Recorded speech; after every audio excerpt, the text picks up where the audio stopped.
Hey everybody, welcome to the Midweek Check-In. You guys, this week has been a little bit of a crazy week in our reading plan. We are making our way through a bunch of the kind of shorter books of the Old Testament, books like Hosea, Joel, Amos, Obadiah, Jonah, and Micah, all happening this week.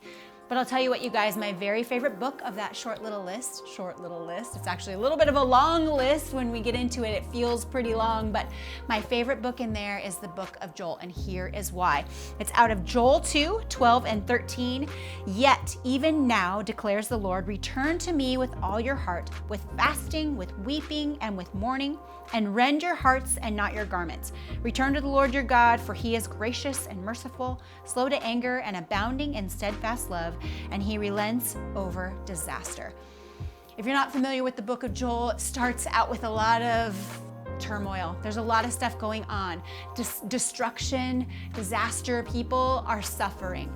And so you say to yourself, maybe like, why is it my favorite book? It's my favorite book because, like I said, this part right here, specifically where the Lord says, rend your hearts and not your garments. That really lands deeply inside of me, and here's why. We want to rend our garments. We want to tear our garments. We want to do something externally to give us relief from what's going on internally.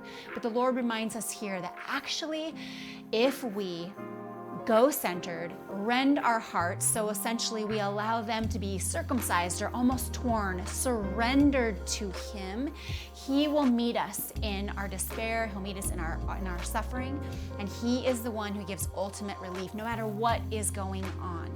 This part of this book is just such a good reminder to me that, like, when I can be steadfast and focused on him, surrendering my heart to him, being focused on his face and not what's going on all around me, that ultimately in the midst of any kind of chaos, I can find comfort. I can find peace. And these guys were going through a whole lot of chaos. Well, I hope you're finding some of your favorite parts of these books of the Old Testament this week. We would love to hear about it. If you have something you want to point out or a question that you have, make sure you shoot me an email at shannon@livingwordoakharbor.com. And as always, if the Lord is moving in a really powerful way in your life, we want to hear about that too. We want to make sure that we're standing together, declaring that he is alive and well and moving in our lives even today, because he loves us so, so much. All right, you guys, that's it from me. I'll see you next week. Take care.